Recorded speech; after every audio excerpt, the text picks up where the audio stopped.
नमस्कार दोस्तों, अल्फाजा diary bye DS में आपका स्वागत है। आज की कहानी का नाम है अकेली, जो मन्नू भंडारी जी द्वारा लिखी गई है। तो चलिए सुनते हैं। सोमा बुआ बुढ़िया है, सोमा बुआ परित्यक्ता है, सोमा बुआ अकेली है। सोमा बुआ का जवान बेटा क्या जाता रहा, उनकी जवानी चली गई। पति को पुत्र वियोग का ऐसा सदमा लगा कि वे पत्नी घर-बार तजकर तीर्थवासी हुए और परिवार में कोई ऐसा सदस्य नहीं था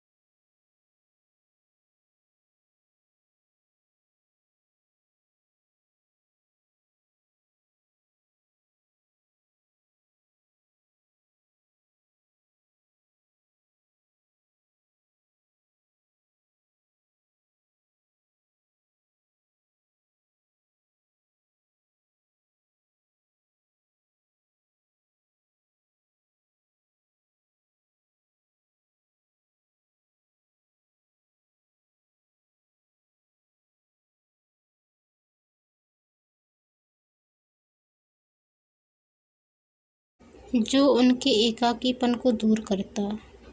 पिछले 20 वर्षों से उनके जीवन की इस एक रास्ता में किसी प्रकार का कोई व्यवधान उपस्थित नहीं हुआ, कोई परिवर्तन नहीं आया।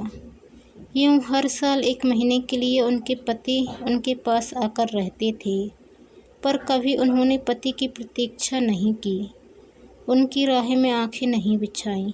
जब तक पति रहते उनका मन और भी मुरझाया हुआ रहता, क्योंकि पति के स्नेहहीन व्यवहार का अंकुश उनके रोज़मर्रा के जीवन की अबाध गति से बहती स्वच्छंद धारा को कुंठित कर देता। उस समय उनका घूमना फिरना मिलना जुलना बंद हो जाता और सन्यासी जी महाराज से यह भी नहीं होता कि 2 मीठे बोल बोलकर सोमा बुआ को एक ऐसा संबल ही पकड़ा दें जिसका आसरा लेकर वे उनके वियोग के 11 महीने काट दें। इस स्थिति में बुआ को अपनी ज़िंदगी पास पड़ोस वालों के भरोसे ही काटनी पड़ती थी। किसी के घर मुंडन हो, छठी हो, जनेऊ हो, शादी हो या गमी, बुआ पहुंच जाती और फिर छाती फाड़कर काम करती, मानो भी दूसरे के घर में नहीं अपने ही घर में काम कर रही हूँ। आजकल सोमा बुआ के पति आए हैं और अभी अभी कुछ कहा सुनी होकर चुकी है। बुआ आंगन में बैठी धूप खा रही हैं, पास रखी कटोरी से तेल लेकर हाथों में मल रही हैं और बड़बड़ा रही हैं। इस 1 महीने में अन्य अवयवों के शिथिल हो जाने के कारण उनकी जीभ ही सबसे अधिक सजीव और सक्रिय हो उठती है। तभी हाथ में एक फटी साड़ी और पापड़ लेकर ऊपर से राधा भाभी उतरी। क्या हो गया बुआ, क्यों बड़बड़ा रही हो? फिर सन्यासी जी महाराज ने कुछ कह दिया क्या? अरे मैं कहीं चली जाऊं सो इन्हें नहीं सुहाता। कल चौक वाले किशोरी लाल के बेटे का मुंडन था, सारी बरादरी का न्योता था। मैं तो जानती थी कि ये पैसे का गुरूर है कि मुंडन पर सारी बरादरी का न्योता है, पर काम उन नई नवेली बहुओं से संभलेगा नहीं, सो जल्दी ही चली गई। हुआ भी वही, और सरक कर बुआ ने राधा के हाथ से पापड़ लेकर सुखाने शुरू कर दिए। एक काम गत से नहीं हो रहा था। अब घर में कोई बड़ा बूढ़ा हो तो बतावे, या कभी किया हो तो जाने। गीत वाली औरतें मुंडन पर बन्ना बन्नी गा रही थीं। मेरा तो हंसते हंसते पेट फूल गया और उसकी याद से ही कुछ देर पहले का दुख और आक्रोश धुल गया। अपने सहज स्वाभाविक रूप में वे कहने लगी, भट्टी पर देखो तो अजब तमाशा, समोसे कच्चे ही उतार दिए और इतने बना दिए कि 2 बार खिला दो, और गुलाब जामुन इतने कम कि एक पंगत में भी पूरे न पड़े। उसी समय मैदा सान कर नए गुलाब जामुन बनाए, दोनों बहुएं और किशोरीलाल तो बेचारे इतना जस मान रहे थे कि क्या बताऊं। कहने लगे, अम्मा तुम न होती तो आज भद उड़ जाती। अम्मा तुमने लाज रख ली। मैंने तो कह दिया कि अरे अपने ही काम नहीं आवेंगे तो कोई बाहर से तो आवेगा नहीं। यह तो आजकल इनका रोटी पानी का काम रहता है, नहीं तो मैं सवेरे से ही चली आती। तो सन्यासी महाराज क्यों बिगड़ पड़े? उन्हें तुम्हारा आना जाना अच्छा नहीं लगता बुआ? यूँ तो मैं कहीं आऊँ जाऊँ सो ही इन्हें नहीं सुहाता। और फिर कल किशोरी के यहाँ से बुलावा नहीं आया। अरे मैं तो कहूँ कि घर वालों का कैसा बुलावा। वे लोग तो मुझे अपनी माँ से कम नहीं समझते, नहीं तो कौन भला यूँ भट्टी और भंडार गृह सौंपते। पर उन्हें अब कौन समझावे। कहने लगे, तू ज़बरदस्ती दूसरों के घर में टांग अड़ाती फिरती है। और यकायक उन्हें उस क्रोध भरी वाणी और कटु वचनों का स्मरण हो आया, जिनकी बौछार कुछ देर पहले ही उन पर होकर चुकी थी। याद आते ही फिर उनके आंसू बह चले। अरे रोती क्यों हो बुआ? कहना सुनना तो चलता ही रहता है। सन्यासी जी महाराज 1 महीने को तो आकर रहते हैं, सुन लिया करो। और क्या, सुनने को तो सुनती ही हूँ, पर मन तो दुखता ही है कि 1 महीने को आते हैं तो भी कभी मीठे बोल नहीं बोलते। मेरा आना जाना इन्हें सुहाता नहीं। सो तू ही बता राधा, ये तो साल में 11 महीने हरिद्वार रहते हैं। इन्हें तो नाते रिश्तेदारों से कुछ लेना देना नहीं, पर मुझे तो सबसे निभाना पड़ता है। मैं भी सबसे तोड़ ताड़ कर बैठ जाऊं तो कैसे चले। मैं तो उनसे कहती हूँ कि जब पल्ला पकड़ा है तो अंत समय में भी साथ रखो। सो तो इनसे होता नहीं। सारा धर्म कर्म ये ही लूटेंगे, सारा जस ये ही बटोरेंगे, और मैं अकेली पड़ी पड़ी यहाँ इनके नाम को रोया करूँ। उस पर से कहीं आऊँ जाऊँ तो वह भी इनसे बर्दाश्त नहीं होता। और बुआ फूट फूट कर रो पड़ी। राधा ने आश्वासन देते हुए कहा, रो नहीं बुआ। अरे वे तो इसलिए नाराज़ हुए कि बिना बुलाए तुम चली गई। बेचारे इतने हंगामे में बुलाना भूल गए तो मैं भी मान करके बैठ जाती। फिर घर वालों का कैसा बुलाना। मैं तो अपनेपन की बात जानती हूँ। कोई प्रेम नहीं रखे तो 10 बुलावे पर नहीं जाऊँ, और प्रेम रखे तो बिना बुलाए ही सिर के बल जाऊँ। मेरा अपना हरखू होता और उसके घर काम होता तो क्या मैं बुलावे के भरोसे बैठी रहती। मेरे लिए जैसा हरखू वैसा किशोरीलाल। आज हरखू नहीं है, इसी से दूसरों को देख देख कर मन भरमाती रहती हूँ। और वे हिचकियाँ लेने लगी। सूखे पापड़ों को बटोरते बटोरते स्वर को भरसक कोमल बनाकर राधा ने कहा, तुम भी बुआ बात को कहाँ से कहाँ ले गई। लो अब चुप हो। पापड़ भूनकर लाती हूँ, खाकर बताना कैसा है। और वह साड़ी समेटकर ऊपर चढ़ गई।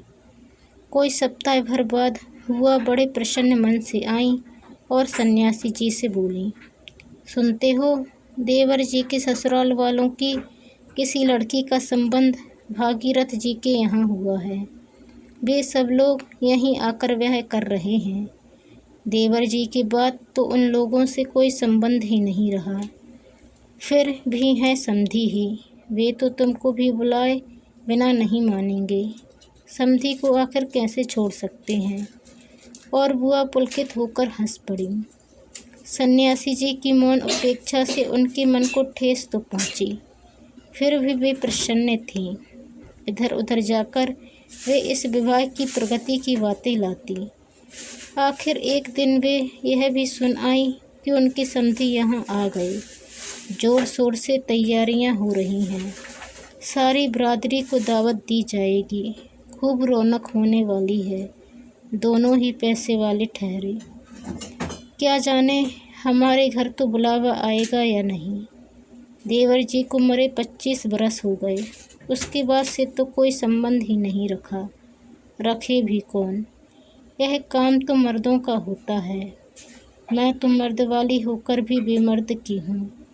और एक ठंडी सांस उनके दिल से निकल गई। अरे वाह बुआ, तुम्हारा नाम कैसे नहीं हो सकता? तुम तो समधिन ठहरी। संबंध में ना रहे कोई रिश्ता थोड़े ही टूट जाता है। दाल पीसती हुई घर की बड़ी बहू बोली। है बुआ, नाम है। मैं तो सारी लिस्ट देख कर आई हूँ। विधवा ननद बोली। बैठी ही बैठे एकदम आगे सरक कर बुआ ने बड़े उत्साह से पूछा, तू अपनी आंखों से देखकर आई है नाम? नाम तो होना ही चाहिए, पर मैंने सोचा कि क्या जाने आजकल की फैशन में पुराने समधनियों का बुलाना हो ना हो। और बुआ बिना 2 पल भी रुके वहाँ से चल पड़ी।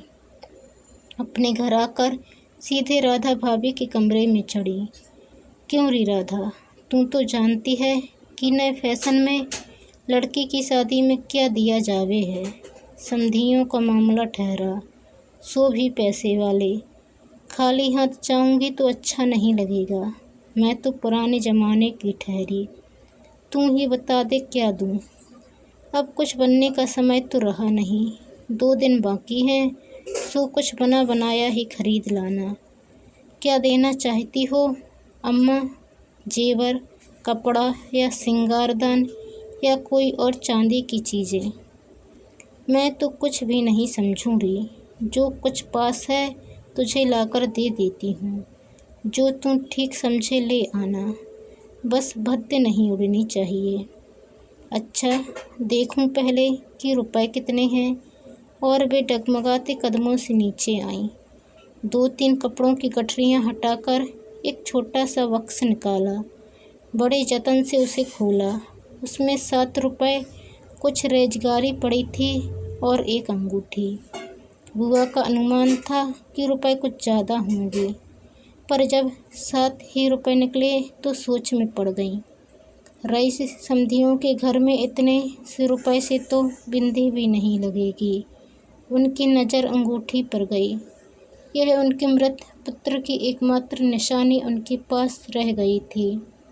बड़े बड़े आर्थिक संकटों के समय भी वे उस अंगूठी का मोह नहीं छोड़ सकी थीं। आज भी एक बार उसे उठाते समय उनका दिल धड़क गया। फिर भी उन्होंने 5 रुपए और वह अंगूठी आंचल में बांध ली। बक्स को बंद किया और फिर ऊपर को चलीं। पर इस बार उनके मन का उत्साह कुछ ठंडा पड़ गया था और पैरों की गति शिथिल। राधा के पास जाकर बोलीं, रुपए तो नहीं निकले बहू, आए भी कहाँ से? मेरे कौन कमाने वाला बैठा है? उस कोठरी का किराया आता है, उसमें तो 2 समय की रोटी निकल जाती है जैसे तैसे। और वे रो पड़ी। राधा ने कहा, क्या करूं बुआ, आजकल मेरा भी हाथ तंग है, नहीं तो मैं ही दे देती। अरे पर तुम देने के चक्कर में पड़ती ही क्यों हो? आजकल तो लेने देने का रिवाज ही उठ गया। नहीं रे राधा, समधियों का मामला ठहरा। 25 बरस हो गए तो भी वे नहीं भूले। और मैं खाली हाथ जाऊं? नहीं नहीं, इससे तो ना जाऊं सो ही अच्छा। तो जाओ ही मत, चलो छुट्टी हुई। इतने लोगों में किसे पता लगेगा कि आई या नहीं। राधा ने सारी समस्या का सीधा सा हल बताते हुए कहा, बड़ा बुरा मानेंगे, सारे शहर के लोग जावेंगे और मैं समधिन होकर नहीं जाऊंगी। तो यही समझेंगे कि देवर जी मरे तो संबंध भी तोड़ लिया। नहीं नहीं, तू यह अंगूठी बेच ही दे। और उन्होंने आंचल की गांठ खोलकर एक पुराने ज़माने की अंगूठी राधा के हाथ पर रख दी। फिर बड़ी मिन्नत के स्वर में बोली, तू तो बाजार जाती है राधा, इसे बेच देना और जो कुछ ठीक समझे खरीद लेना। बस शोभा रह जाए इतना ख्याल रखना। गली में बुआ ने चूड़े वाले की आवाज़ सुनी तो यकायक ही उनकी नज़र अपने हाथ की भद्दी मटमैली चूड़ियों पर जाकर टिक गई। कल समधियों के यहाँ जाना है, जेवर नहीं तो कम से कम कांच की चूड़ी तो अच्छी पहन ले। पर एक अत्यंत लाज ने उनके कदमों को रोक दिया। कोई देख लेगा तो। लेकिन दूसरे क्षण ही अपनी इस कमजोरी पर विजय पाती सी वे पीछे के दरवाजे पर पहुंच गईं और 1 रुपया कलदार खर्च करके लाल हरी चूड़ियों के बंद पहन लिए, पर सारे दिन हाथों की साड़ी के आंचल से ढके ढके फिरीं। शाम को राधा भाभी ने बुआ को चांदी की एक सिंदूरदानी, एक साड़ी और एक ब्लाउज का कपड़ा लाकर दे दिया। सब कुछ देख पाकर बुआ बड़ी प्रसन्न हुई और यह सोच सोचकर कि जब वे ये सब दे देंगी तो उनकी समधिन पुरानी बातों की दुहाई दे देकर उनकी मिलनसारिता की कितनी प्रशंसा करेगी, उनका मन पुलकित होने लगा। अंगूठी बेचने का गम भी जाता रहा। पास वाले बनिए के यहाँ से एक आने का पीला रंग लाकर रात में उन्होंने साड़ी रंगी। शादी में सफ़ेद साड़ी पहनकर जाना क्या अच्छा लगेगा। रात में सोई तो मन कल की ओर दौड़ रहा था। दूसरे दिन 9 बजते बजते खाने का काम समाप्त कर डाला। अपनी रंगी हुई साड़ी देखी तो कुछ जची नहीं। फिर ऊपर राधा के पास पहुंची। क्यों राधा, तू तो रंगी साड़ी पहनती है तो बड़ी आव रहती है, चमक रहती है, इसमें तो चमक आई नहीं। तुमने कलफ जो नहीं लगाया अम्मा, थोड़ा सा माड़ दे देती तो अच्छा रहता। अभी दे लो, ठीक हो जाएगी, बुलावा कब का है। अरे नए फैशन वालों की मत पूछो, ऐन मौक़ों पर बुलावा आता है। 5 बजे का मुहूर्त है, दिन में कभी भी आ जावेगा। राधा भाभी मन ही मन मुस्कुरा उठी। बुआ ने साड़ी में माड़ लगाकर सुखा दिया। फिर एक नई थाली निकाली। अपनी जवानी के दिनों में बुना हुआ क्रोशिये का एक छोटा सा मेजपोश निकाला। थाली में साड़ी, सिंदूरदानी, एक नारियल और थोड़े से बतासे सजाए। फिर जाकर राधा को दिखाया। सन्यासी महाराज सवेरे से इस आयोजन को देख रहे थे और उन्होंने कल से लेकर आज तक कोई 25 बार चेतावनी दे दी थी कि यदि कोई बुलाने ना आए तो चली मत जाना, नहीं तो ठीक नहीं होगा। हर बार बुआ ने बड़े ही विश्वास के साथ कहा, मुझे क्या बावली समझ रखा है जो बिन बुलाए चली जाऊंगी। अरे वह पड़ोस वालों की नंदा अपनी आंखों से बुलावे की लिस्ट में नाम देखकर आई है और बुलाएंगे क्यों नहीं। शहर वालों को बुलाएंगे और समधियों को नहीं बुलाएंगे क्या। 3 बजे के करीब बुआ को अनमने भाव से छत पर इधर उधर घूमते देख राधा भाभी ने आवाज़ लगाई, गई नहीं बुआ। यकायक चौंकते हुए बुआ ने पूछा, कितने बज गए राधा। क्या कहा, 3। सर्दी में तो दिन का पता नहीं लगता। बजे 3 ही हैं और धूप सारी छत पर से ऐसे सिमट गई मानो शाम हो गई। फिर यकायक जैसे ख्याल आया कि यह तो भाभी के प्रश्न का उत्तर नहीं हुआ। जरा ठंडे स्वर में बोली, मुहूर्त तो 5 बजे का है, जाऊंगी तो 4 बजे तक जाऊंगी, अभी तो 3 ही बजे हैं। बड़ी सावधानी से उन्होंने स्वर में लापरवाही का पुट दिया। बुआ छत पर से गली में नज़र फैलाए खड़ी थीं। उनके पीछे ही रस्सी पर धोती फैली हुई थी जिसमें कलफ लगा था और अबरक छिड़का हुआ था। अबरक के बिखरे हुए कण रह रहकर धूप में चमक जाते थे, ठीक वैसे ही जैसे किसी को भी गली में घुसता देख बुआ का चेहरा चमक उठता था। 7 बजे के धुंधलके में राधा ने ऊपर से देखा तो छत की दीवार से सटी गली की ओर मुँह किए एक छाया मूर्ति दिखाई दी। उसका मन भर आया। बिना कुछ पूछे इतना ही कहा, बुआ सर्दी में खड़ी खड़ी यहाँ क्या कर रही हो। आज खाना नहीं बनेगा क्या। 7 तो बज गए।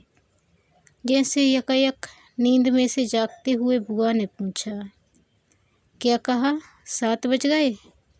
फिर जैसे अपने से ही बोलते हुए पूछा, पर 7 कैसे बज सकते हैं? मुहूर्त तो 5 बजे का था। और फिर एकाएक ही सारी स्थिति को समझते हुए स्वर को भरसक संयत बनाकर बोली, अरे खाने का क्या है, अभी बना लूँगी।